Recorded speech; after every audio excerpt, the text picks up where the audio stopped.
Hello, and we are live. Thanks everyone for tuning in on what is a rainy and suddenly not summer anymore day in Toronto, where we're Vanessa behind the scenes is thriving in the upcoming fall weather, whereas I'm pretending that it's still summertime here. But thanks for joining us live. I'm so happy to be here with Lisa Lang Blakeney. Thank you for joining us.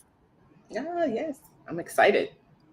So we are going to be chatting about all things like publishing wide, multiple income streams. Any questions that you have for Lisa, drop them in the chat, and let us know where you're tuning in from as well.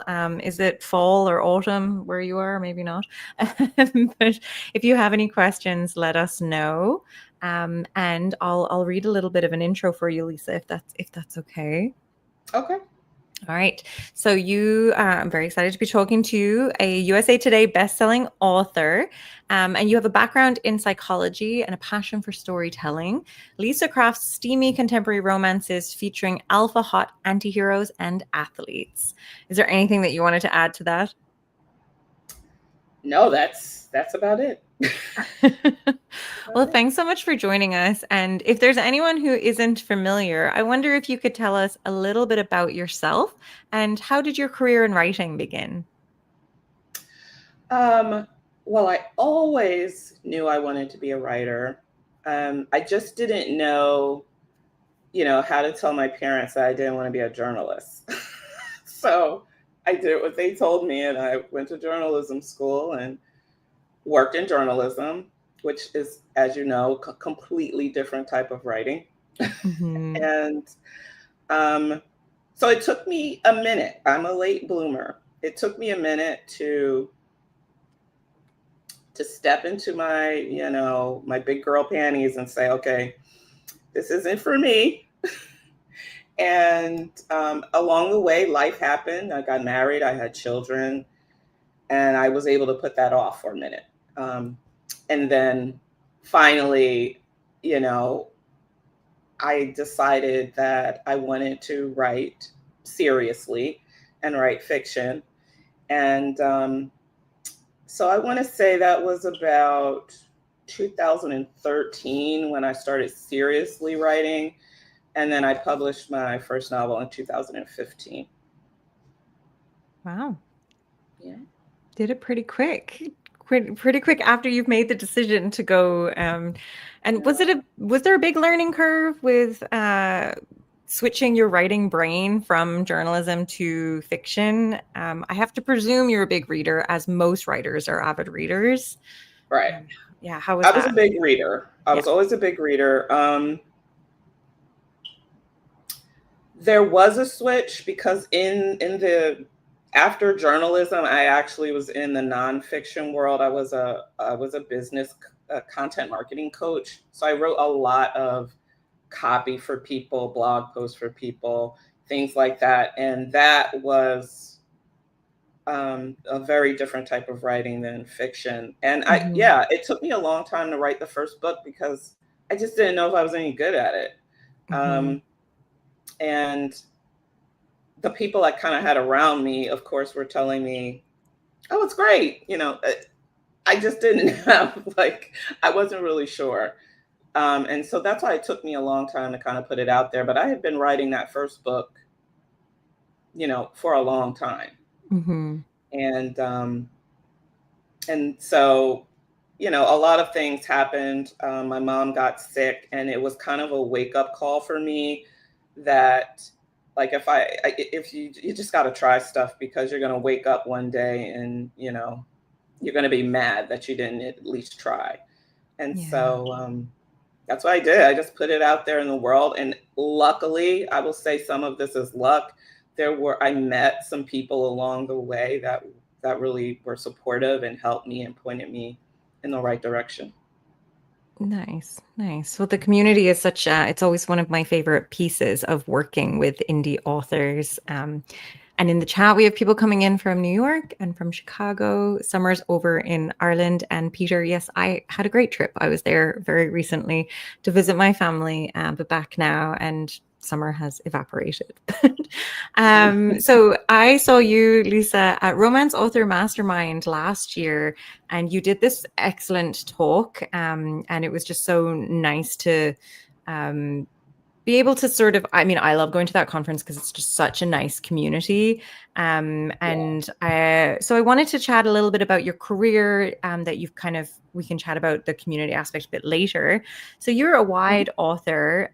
So can you speak to why you decided to go this route, or what your thought process from when you began indie publishing to becoming a wide author? So for many, many authors, the easiest route is to be exclusive, right? It's to be exclusive to Amazon, and it's because the whole premise of becoming an author for many of us is overwhelming to begin with, right? So we select the easiest path, which is what I did, and that was a big mistake. So it was a big mistake because my first book, I wrote 2 more books after that in the same series. It was a continuing series, the same couple. And the first book was pulled from Amazon because it did have a racy title. And so, but the book had been on sale for like 2 years or something like that. So, or maybe 3. It had been on sale for a minute. So the pulling of the book was a shock to me. And I woke up, and if there's no book 1, nobody's getting book 2 or book 3. So my whole kind of new career had kind of been obliterated overnight. And so it was at that moment, that was like a wake-up call for me, as far as I had been thinking about going wide, but didn't really make any huge steps towards it because I was like, well, I'm good here. This will never happen to me. That happens to other authors. And it happened to me. So yeah, it's scary. That's like your it's whole very business scary. in one Scary. place that you can't control. Right. And so I said that, well, I'm not doing this again. So I've got to figure out something else. And, I know that that particular retailer is a part of the bigger picture, but it just needs to be a part. It doesn't need to be the only part. And that was the best lesson I could have learned for my business, because I strongly, strongly encourage new writers to think a wide picture, a many streams of income. It all matters. It all adds up. It's not as hard as you think. And so that's how I feel about it. That's my position on it.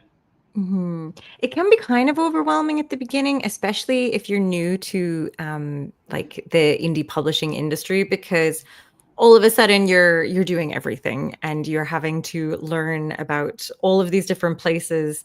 So where would you suggest authors begin, or what are some resources that might be helpful if they are considering starting wide or just interested in dipping their toes wide? And then also a question for the audience: do you publish widely or not? You can drop us in the chat. Okay.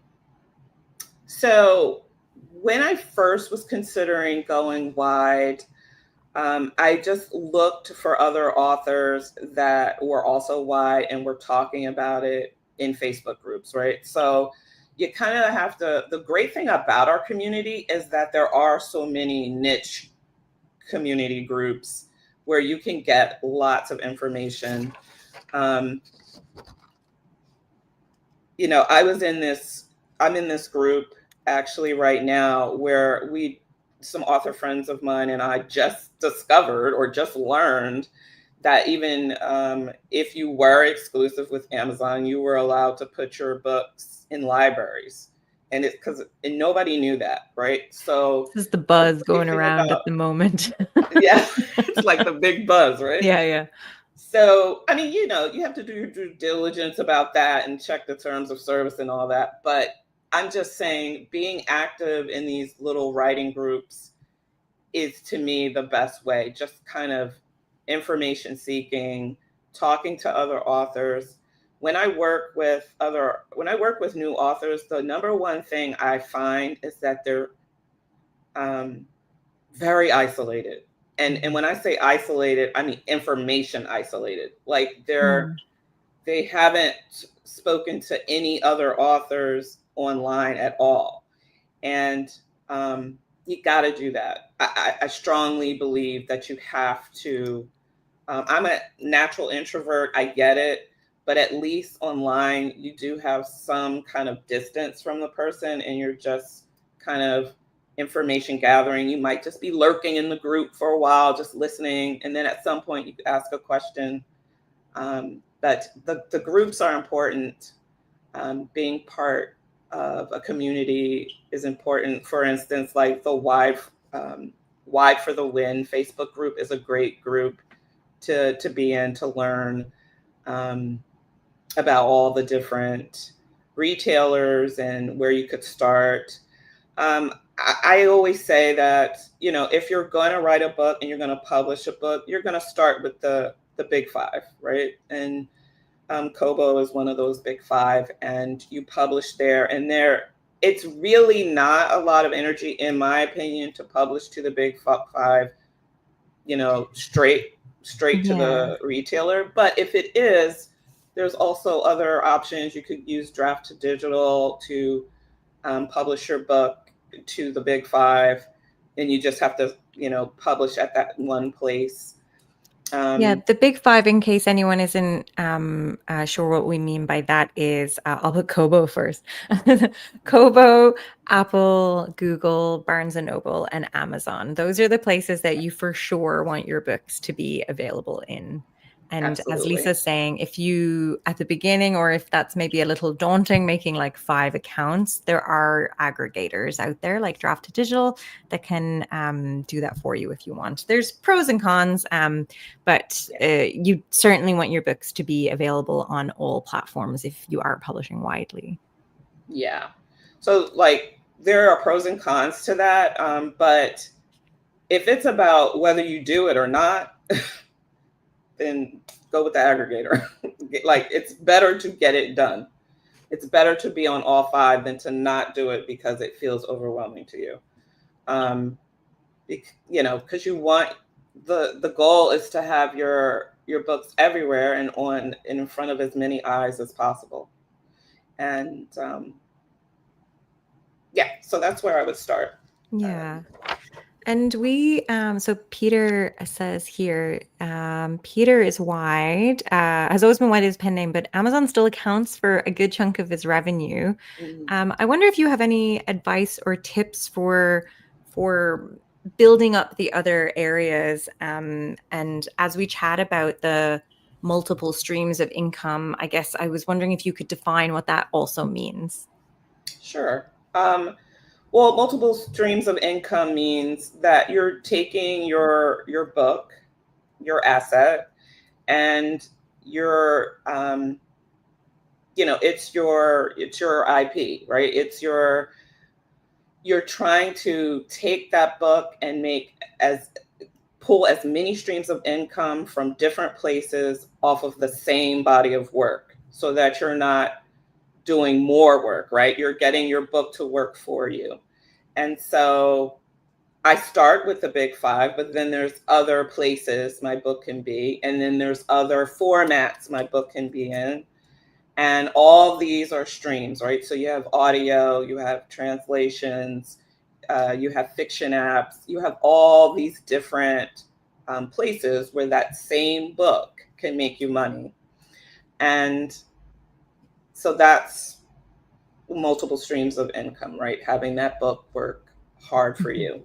And um, as far as what I would do with the other retailers, it is a slow grind. I'm not going to lie, right? So you have to kind of do different things at different retailers. For me,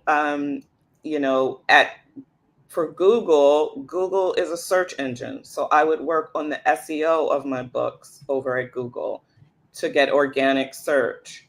If I'm at Barnes and Noble, I would submit for promos. Just like at Kobo, I submit for monthly promos.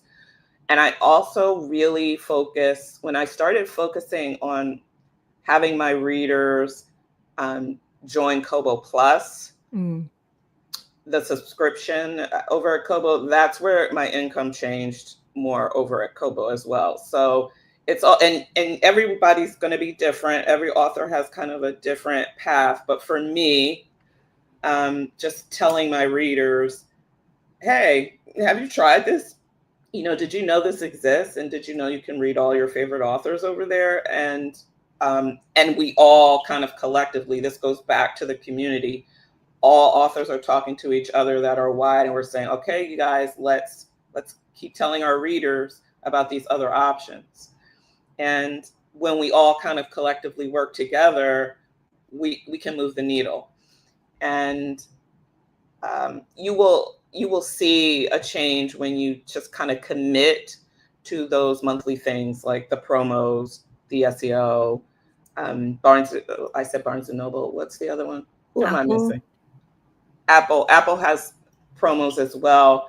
Theirs works a little differently. They'll send you an email letting you know what the promos are for the month, and they invite you and you submit, and you have to get picked for these different promos. But if you keep applying, just like you would apply for a BookBub, you just have to keep applying to things, and you start getting them, and then you'll start seeing some movement at the different retailers. I think it's great that you've pointed out that it does take a little bit of time, because sometimes there might be a bit of a misconception of, especially if somebody's moving wide, having not been wide, that you're kind of immediately going to have the same audience. But it does take a little bit of time, worth it in the long run. Yeah. I wonder how do you split your time, like on the promos? Would you focus on Apple for 1 month, Google for another? Like, do you have any tactic, or is it just kind of what opportunities present themselves throughout the calendar? For me, it's a monthly top of the month thing. Okay, it's the top of the month. I need to apply for my stuff. Okay. With Apple, you have to kind of wait for the promo to come in your email. But everybody else, it's like, it's the top of the month. Let me see what promos are available. Let me apply, and then I'm done for the month, right? Yeah. And you just wait and see what you get. And yeah, that's really, it's, to me, it's like, it's part of my job every month to do what I can to increase my reach at my different spots, and I do different things. But I will say all of this works to me when you start building your newsletter. Like, that is my biggest takeaway from building my author career, is I would start building your newsletter from day one. It is mandatory. Mandatory. It really is. Even if you think nobody, like, you're not sure who your audience is, have it there though, because you just need to start building the audience, and that's your way to tell them about what you're doing and what's coming up. Right. Because a lot of what I talk about when I talk to authors is that your newsletter, those are going to be, your fans. They hate to hear that word sometimes when you're new, but somebody that read your book and loved your book enough to join your newsletter, they're your fans, so you have to nurture that relationship. They'll most likely come back and buy book 2, book 3, book 4. They'll buy all your books. And you'd be surprised how many people, I talk about this with some friends of mine all the time, you'd be surprised how many people will join your list and haven't read anything of yours. You just assume that they they've read that book you wrote 15 years ago. No, they didn't.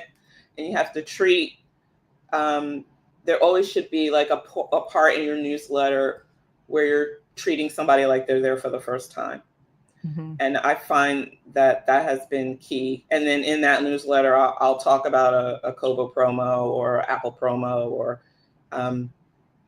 and I won't get into the weeds of, of how you can figure out who's coming from where. But the bottom line is you just need a newsletter. I would highly recommend that. Yeah, Richard had a question about what is the best way to get readers or strangers to join Kobo, and I would hazard the answer is mention it in your newsletter. Like, let them know about it, especially Kobo Plus being non-exclusive for authors is such a game changer, I think. So yeah, let them know that that's available. Yeah, I believe the last time I checked, Kobo is a cheaper subscription than Still is. KU's. So I talk about that a lot in my newsletters, like, because your subscription reader and your reader that buys a book from you directly, that's a different reader, right? Mm-hmm. So the subscription person might be on a budget, or likes to consume a lot of books and, you know, wants to stay within a budget. That's a different reader. So if they might be interested to know that, oh, I can get this cheaper over at Kobo. Mm-hmm.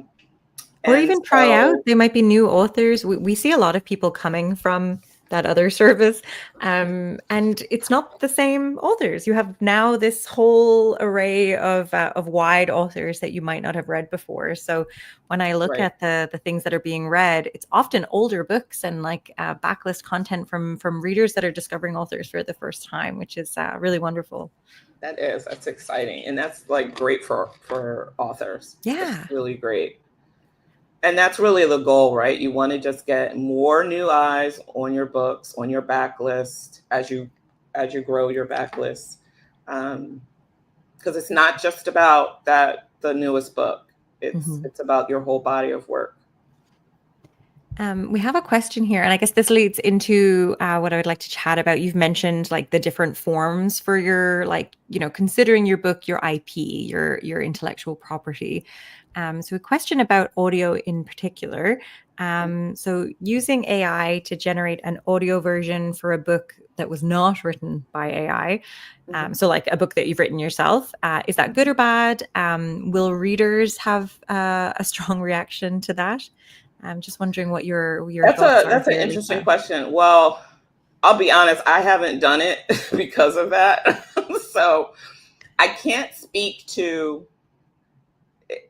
you know, if I think that will happen, but because I do want to be mindful of, there's a small community, right? The author community in romance, particularly, let's just say, because that's what I write, it's smaller than we think. So we kind of in this bubble where we think the world sees the things the way that we see it. I'm not sure that is necessarily true. But I am slow to pull the trigger on things like this until I like feel it all out. I will say that funding my audio was like the biggest expense of my business, even bigger than translations. And it's hard to pull that trigger to produce audio personally, because I'm paying for it myself. I do have a series that was picked up by a publisher. And I will say, if I were to do it all over, I wouldn't have done that.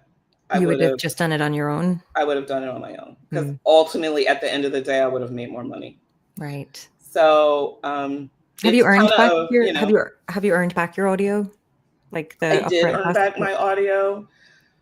But it was slow.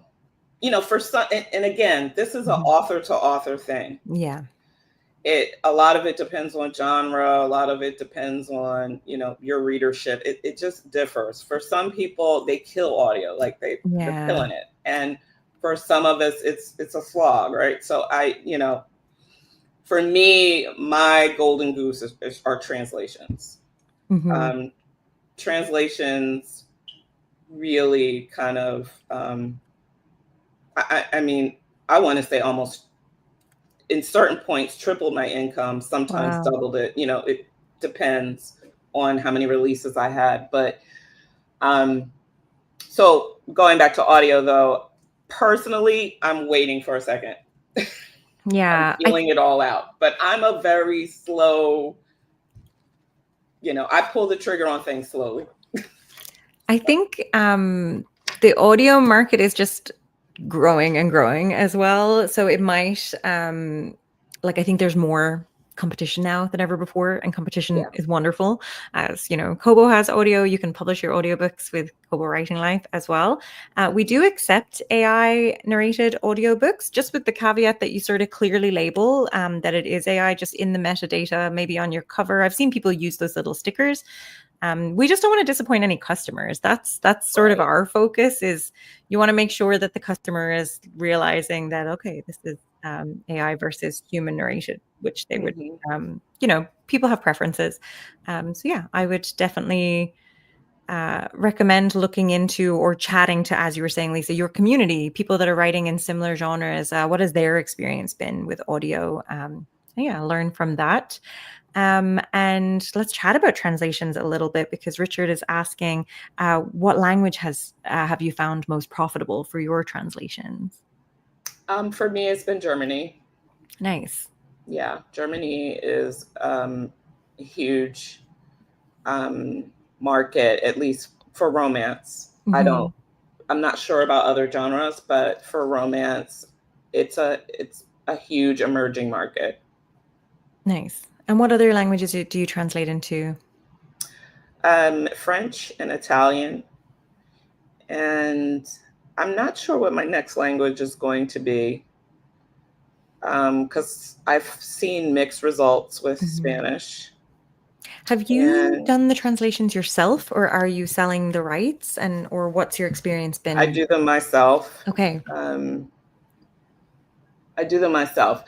I My stance on it is that since I'm a full-time writer, I feel like I can dedicate the time to finding the translators, having, translating the books, putting them out there myself, so that I get more of the profit.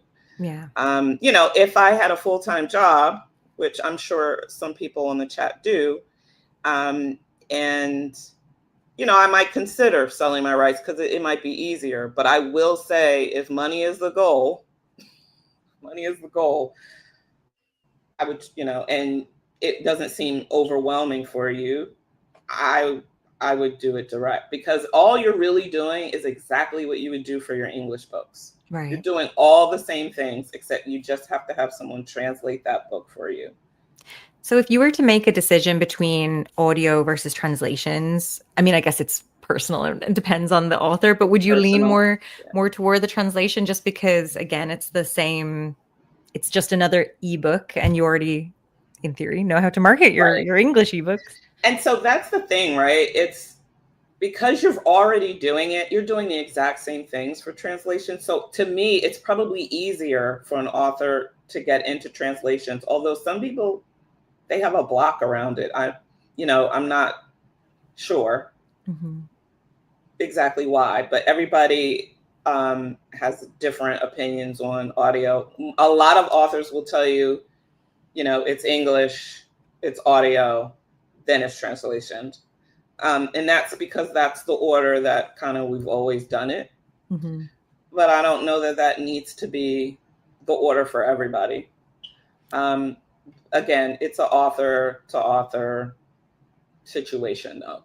Yeah. We have Anna here is asking, how do you find a translator? I used Upwork, Oh, and cool. I used referrals. So I kind of used both. So when I went to RAM, Romance Author Mastermind, it's a conference. You meet other authors there that are already doing something that you want to do, and you ask for referrals. That's kind of part of the reason why you go, right? So um, I found my first translator through a referral. And then I found some other translations for like my other languages through Upwork. And it really was just kind of looking up the reviews, asking them who they worked with before, checking out that person's translations reviews, to see. And then you just pull the trigger and you kind of are like this, because some of it is like, I hope she translates my book or he translates my book well. I've had one incident where it didn't work out so well and I had to have it redone. And I didn't really know until I put it out there in the world and the reviews came back. So that is, a hiccup. If you don't know the language and you don't have a friend who knows the language, right. That's kind of, you might be testing the waters with it. And so that happened one time. And I just had the book retranslated, new translator, and it worked out. Oh, and that was in French. Mm-hmm. I think one thing as well with being wide is that I know we often hear that authors will sell more in more countries with Kobo than other places because we just have this global reach, and having translations kind of gives you an additional leg up to that global reach, especially with Kobo Plus, because we have it available in 28 countries now, Nice. Which is wild. I would like to think I could still list them all off, but I shan't do that for this, just for the sake of brevity. But for example, when you have translations, like you mentioned French there, when I look at the top books being read in Kobo Plus France, I think I looked at like the top 100, about 60% of them are translations from like North American authors, which is really interesting to me. Whereas in the Netherlands, there's still quite a strong English readership. There's about 30% read English. And because I know Dutch is a little bit more costly to translate into, but just something to consider. And especially with France, you have with French, global French, right? You have Quebec, you have Switzerland, Belgium. There's so many other places. So it's something to consider for sure if you can afford it or you're wanting to create another stream of income from the books that already exist. Right. And the reason why I am a big like cheerleader for translations is that, yes, I made an investment in my first book and maybe in the second book, right? It was an investment. I'm putting it out there and hoping for the best. But I made that money back and I made it back quickly, way, way faster than I made my audio money back. And so I was able to reinvest that money, into the rest of the series. So sometimes I think some authors get overwhelmed by thinking they'll have to invest all this money, right, in a 4 or 5 book, 6 book series. But really, you're kind of making the initial investment, especially if you start, in my opinion, in Germany, if you're a romance author. I think like if you do all the things that you do for your English translations and your English books and your English books sell, then it should work. It should work. See, Anna is saying that they make more money in Kobo Plus subscription than in Kobo sales, which is great. Great to see Kobo Plus doing well. Yeah. I think that's a really great point that you're mentioning about translations, that you can just try 1 or 2 books, because especially when authors are writing series and have so many books, it can seem daunting to have it can be scary to think that you might have to invest, thousands of dollars in this one series. But also, don't do it until you know that it sells in English, right? Like, yes.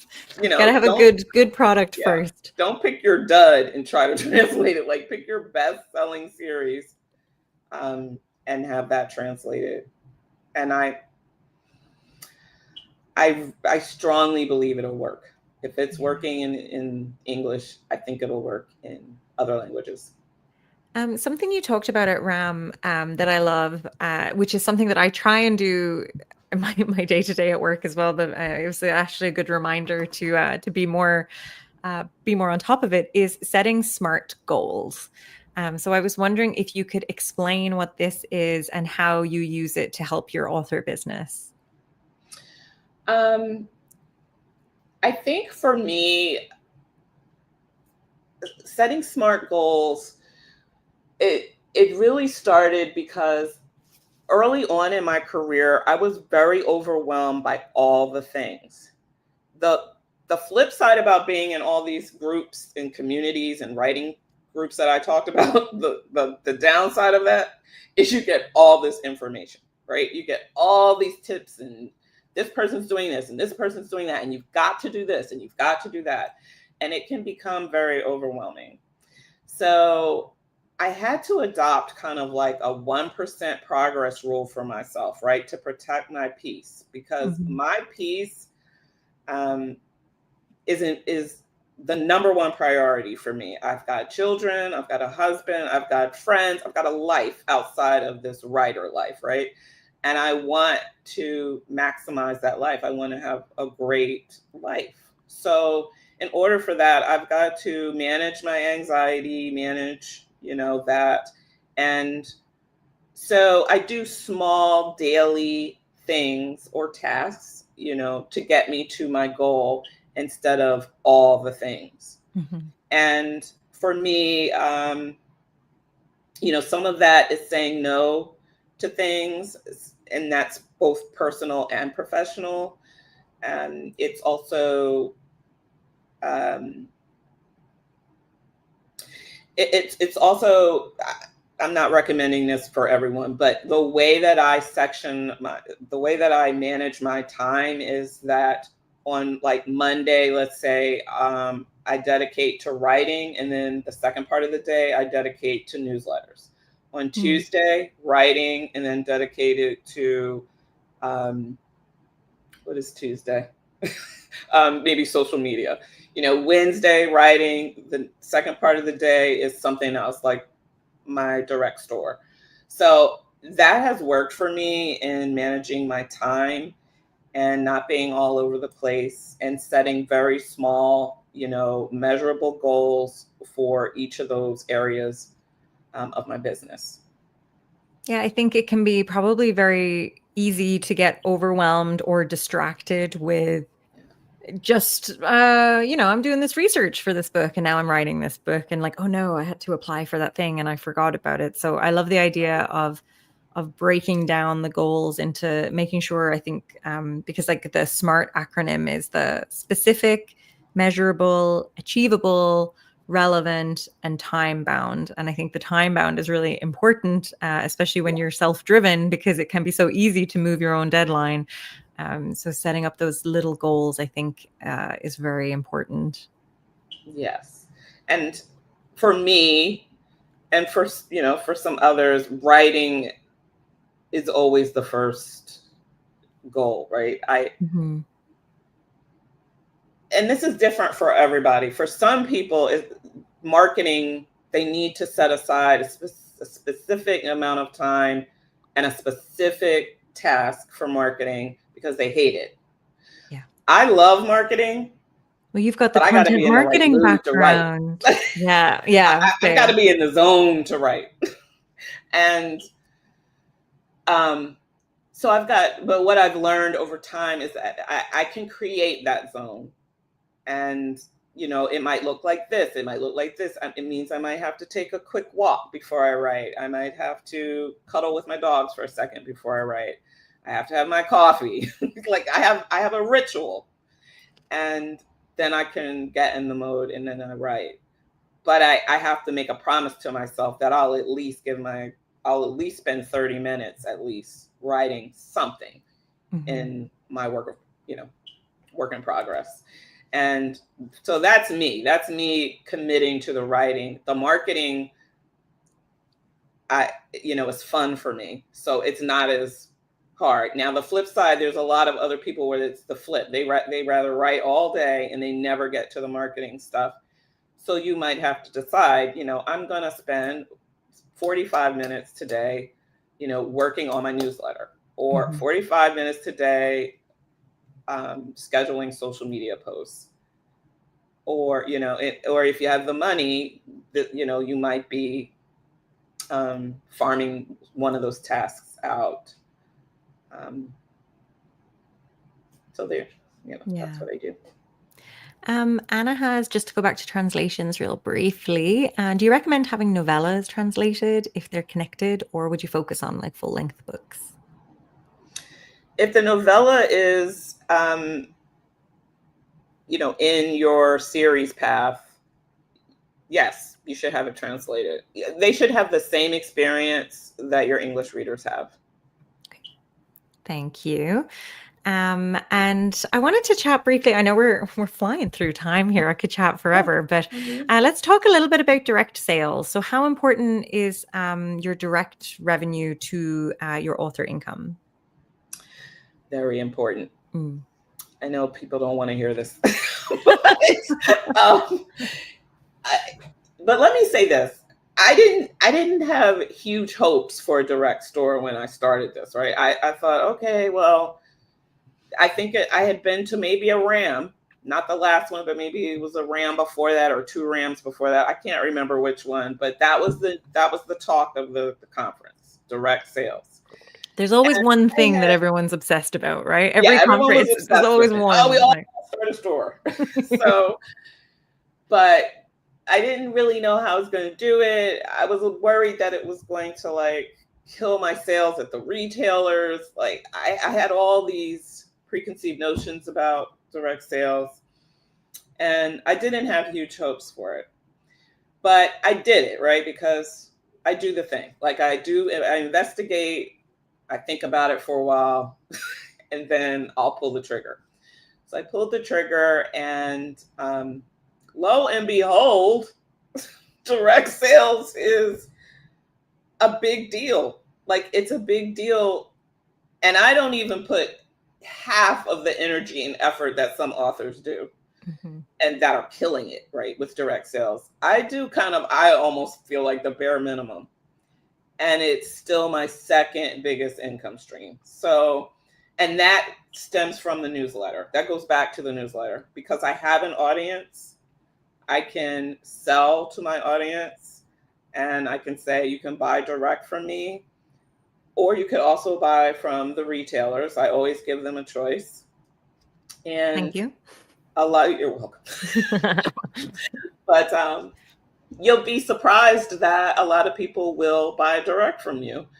And, you know, some people will not. Some people have their retailers that they are faithful to, and are scared of new things because it does feel different on how they're going to receive their book versus, you know, knowing that they can open their Kobo app and the book is there. Right. So sometimes I just never want to put my credit card into another website, you know. And so I'm like, website. oh, you already have mine? Great. Like, yeah, that's true. There's that. So, but it's just another lever you can pull. You know what I mean? You're not, you know, in my opinion, I'm not trying to make it be my end all game. It's just another lever in my business that I can pull, especially if I feel like my sales are down. I do set sales goals for myself, monthly goals. And if I feel like I'm way, you know, not close to that goal at all, I know that my direct sales store is the lever I can pull to make some magic happen. You know. Peter's asking, do you sell ebooks, audio, as well as physical, and how do they sell? Yes, I sell ebooks and audio and paperbacks, and I would say the ebooks sell the most. Nice. And I guess, sorry, I lost my train of thought now. You said monthly sales goals. That's interesting. Do you look at your previous month, or do you have an overall year and you sort of break down? How does that work for you? Well, every year in December, January, I kind of do an audit of my business. And, you know, because there was a time, this is funny, when I first found out I was a 6-figure author, it was by accident. Like, I didn't even know I was. It's a wonderful thing to stumble across. Yes, it was a wonderful. But that was crazy to me. Like, I was like, this is not, you're not acting like a business owner right now. Like, how do you not know that number? And, that was some years ago. But after that, I made it a point that annually I was going to look at my numbers and see what worked and see what didn't, right? That's kind of the point. And then that morphed into, now I'm paying way closer attention. Mm-hmm. And so I set monthly goals so that I reach a new annual goal. But also when I do that, I'm also keeping in mind of, right, protecting my peace, because that's important. I know that there's a whole bunch of things I could do, right, to make more money, but is that going to, cut into my time with my kids, my time with my husband? I have to make decisions. And so I take a look at all of that and make goals. And in goals are the writing goals. How much can I write? How am I going to release it? Because I like to release. I've learned over time that I like to write my books exclusively for my patrons first. Mm-hmm. It keeps me accountable. Right. Like, I have to give them chapters every week, and I get the book done, and so I can kind of do the math, right? I know how many chapters I can release, so I know how many books that I could potentially write a year, and then I set my goals based on that. What's your release cadence? I will release 4 books a year. Wow. So typically a trilogy and some sort of extra book. It might be a novella with that trilogy, or it might be some book that I owe the readers from another series. What I'm actually doing right now. Nice. So I typically release 4 books a year. Nice. And for your direct store, I know people use BookFunnel. Do you use them? Is there any other sites that you recommend? I use BookFunnel. If there's another game in town, I don't know about it. Damon and team do a wonderful job at BookFunnel. They do a great job. Yeah, we have a podcast with them for years. Yeah, we did an interview with. Oh, sorry. I'm sorry. No. I keep talking over you. No. We did a chat with Damon recently on the Kobo Writing Life podcast, so you can listen to that if you're interested. I think there's a wild tangent about Taylor Swift for a little bit, just because he and my colleague Rachel are enormous Swifties. So. Oh, okay. But BookFunnel seems to be the most beloved by the author community, in my understanding. It is. The support is amazing. If your readers because like we all started with BookFunnel to deliver our freebies, right? So to deliver bonus epilogues or bonus stories, that's what we used BookFunnel for in the early days.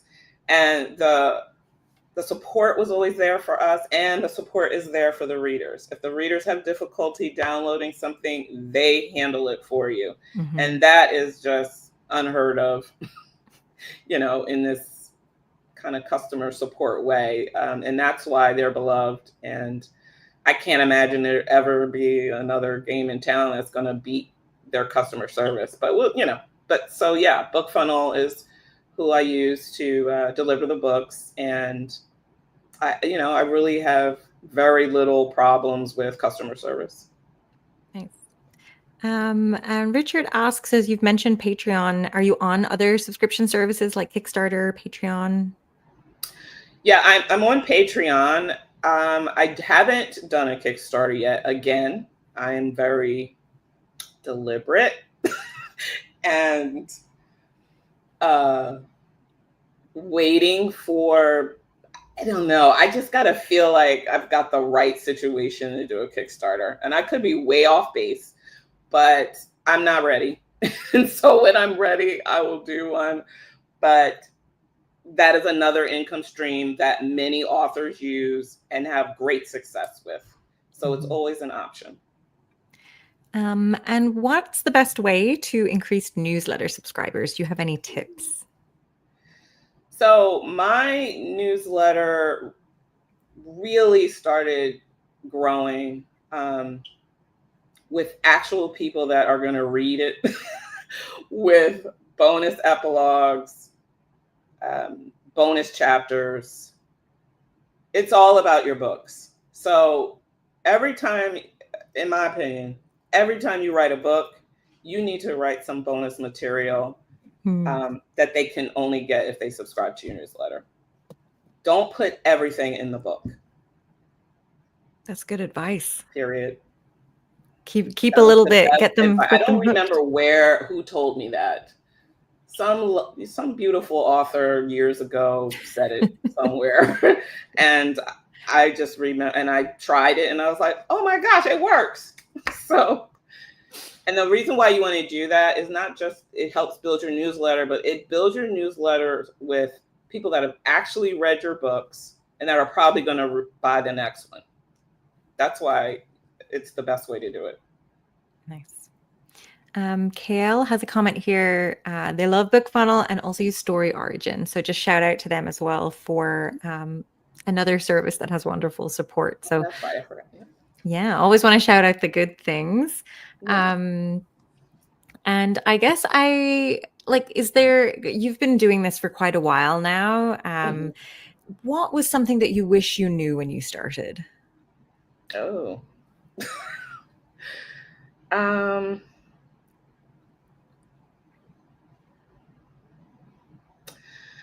I think that I was kind of the author for a while that put my book out in the world and thought that I could post on social media and people were going to, miraculously find my books. For me, I'm not viral.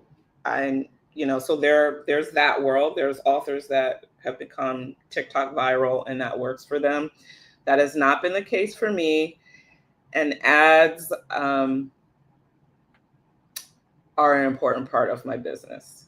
So what I will say is I think it's almost magical thinking to think you can put your book on a store and think that organically all these people are going to just find your book. You will get some organic traffic from each retailer, but it will not be enough to sustain a business. If you want to sustain a business, you've got to go find more eyes. And that's kind of something I wish I understood a little earlier. I would have probably attacked it a little earlier, because one thing about this business is when you are early adopter of certain things, there is some advantage to that. I was a little bit early, not super early, but I was a little bit early on translations. So I was kind of able to carve out a name for myself in those 3 markets a little earlier. So I'm almost established a little bit in those markets. So it's easier for me to, I have newsletters in those markets. So if I release something in France, I send my French newsletter, that release, and they buy. So,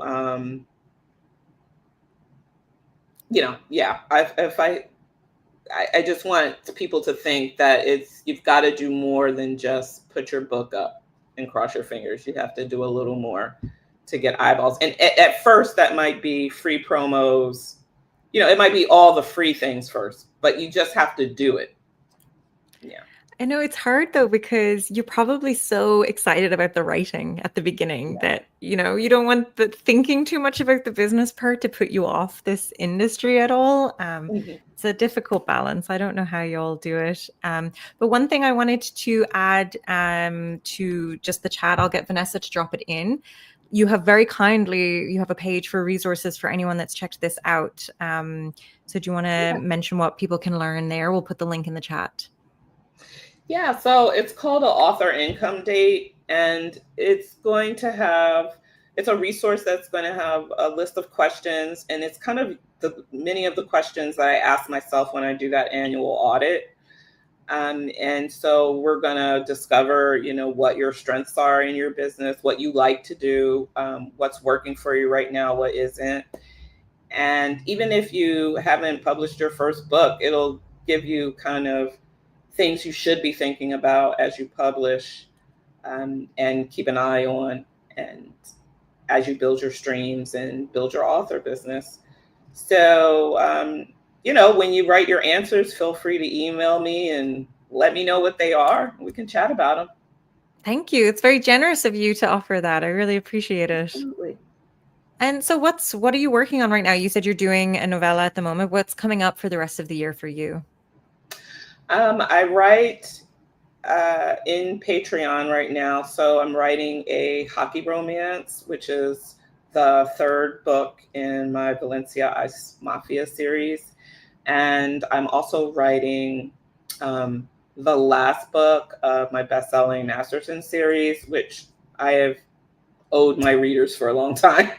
So I'm also writing that in Patreon. So those two books will release at the end of 2025. And 2026, I'm not sure yet. I'm still working out my writing plan. You're waiting for 2 books that are coming up. You're waiting for the readers to tell you what to write next. I mean, a little bit. A little bit. They're bossy, those readers. I know. You have to give them what they want, but not let them take over your career. Exactly. Oh, so where can viewers find you online? You can find me at lisalangblakeney.com. And right there on the top of my site, there's a banner that you can click for Kobo Writing Life, where you can get the resource. And I'm Lisa Lang Blakeney on most of social media, or either Lisa Lang Writes, which is, I believe, my TikTok. Excellent. Well, thank you so much for joining us today. Yeah, it's been fun. We've dropped in the link to your website and also the Kobo resource in the chat. And we have dropped your books on Kobo earlier as well, if people want to check them out. And thank you for all the questions in the chat. This has been really wonderful. Lisa, you've just been a wealth. I really appreciate the time, just a wealth of knowledge. Thank you so much. I enjoyed chatting. Thank you all for coming. All right. Well, we'll be back next month. And maybe, Lisa, we can have you on again in the future. I'd love to. All right, everyone have a wonderful end of summer. Like, don't cry too. I mean, in the Northern Hemisphere, I always forget our friends in the Southern Hemisphere that are like, we're just going into it. But... Yeah, that's true. That's true. Well, everyone have a great Labor Day weekend if you're celebrating, and we'll be back soon. Bye. Thank you.